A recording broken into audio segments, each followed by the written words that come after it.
pessoal, hoje segunda-feira, dia 7 de novembro, a gente começou a semana aí com a Ibovespa emplacando uma alta de quase 4%. Bolsas americanas também trabalharam com o campo positivo e moeda americana com dia de baixa para o nosso mercado. Pessoal, dá uma olhada aqui no fluxo estrangeiro por parte das corretoras estrangeiras que a gente acompanha. Olha o NET, pessoal, eles atuaram numa ponta vendedora, correto, no nosso mercado à vista. Só que no nosso mercado futuro, olha a ponta compradora. Mais do que o dobro do movimento. E também fizeram uma ponta compradora no dólar. E o que a gente está sempre comentando com vocês aqui no canal? No caso do mercado à vista, são investimentos que a gente não consegue saber o quê? Qual que é a periodicidade.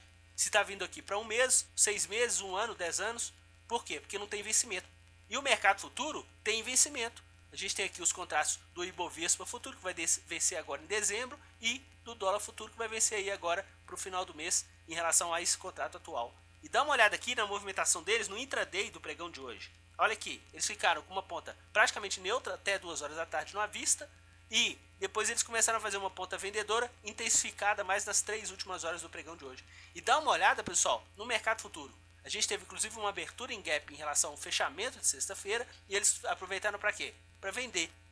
Essa movimentação vendedora, já na primeira hora do pregão, se atingiu o pico aqui em 42 milhões. Às 11 horas eles começaram a diminuir esse patamar, e ao meio-dia eles já tinham invertido para uma ponta compradora. O índice estava lá em 64,045, fechamento em base horária, se valorizou mais de 1.000 pontos até o final do pregão de hoje. E dá uma olhada aqui no fluxo, pessoal.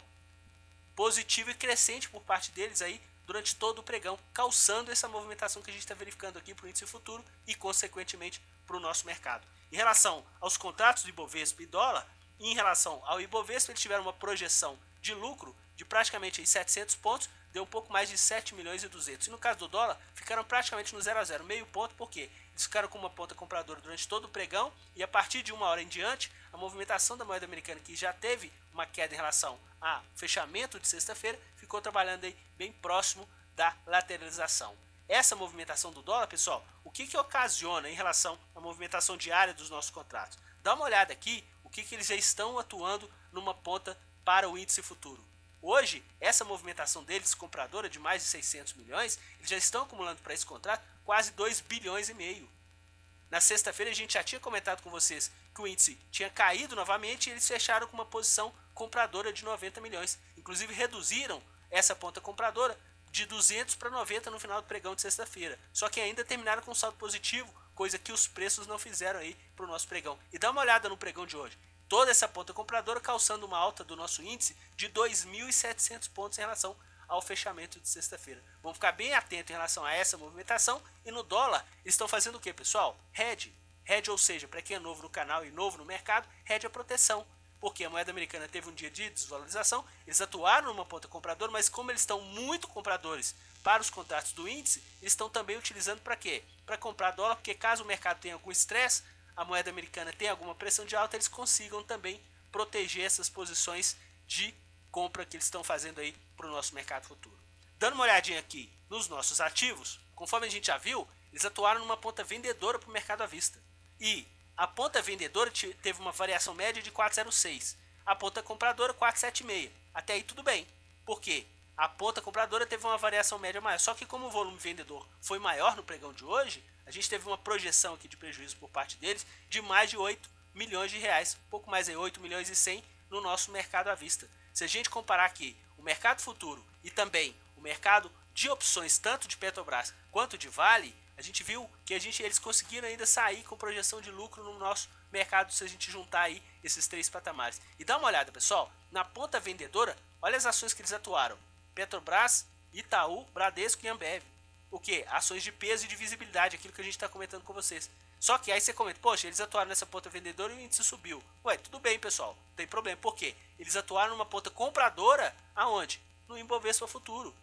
Então essa ponta vendedora estão aproveitando para poder fazer caixa com esse nosso mercado à vista. Vamos ficar só atento, porque essa movimentação aqui vai chegar uma hora que a gente tem que ficar atento, principalmente aqui para as ações de Petrobras.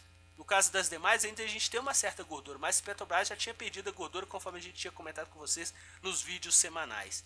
Em relação à ponta compradora, Banco do Brasil, depois de ter interrompido aquela ponta compradora em base semanal, conforme vocês viram aí no vídeo de sexta-feira, retomaram uma ponta compradora. É claro que hoje no pregão ponta compradora leve para os ativos. Então, ativos que a gente já está reconhecendo aí em volumes semanais.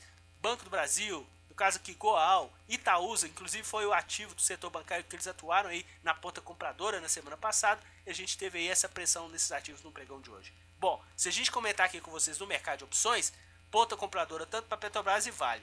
Para quem está assistindo o nosso canal a primeira vez e tem se familiarizando com o ambiente de opções, quando se vende opções de put, também é projeção de alta. Então eles tiveram também essa projeção aí, tanto para as opções de Vale e Petrobras. Se a gente dá uma olhadinha aqui no nosso quadro, a gente vai ver que as opções que eles atuaram numa ponta vendedora, eles perderam dinheiro, conforme vocês estão vendo aqui. No caso aqui de Petrobras, perderam 23% contra 33% de Vale. Mas pessoal, dá uma olhada na ponta compradora. No caso de Petrobras, variação média de 43%. Contra 23% de perda. No caso de Vale, 55% contra 33% de perda. Petrobras lideraram essa ponta compradora a K18 e a K16. No caso de Vale, a K21, K19 e a K22. Então, isso é que a gente sempre comenta aqui com vocês no canal, para ficarem atentos em relação à evolução do fluxo estrangeiro por parte aí das corretoras estrangeiras que atuam no nosso mercado. Um forte abraço a todos e até amanhã, pessoal!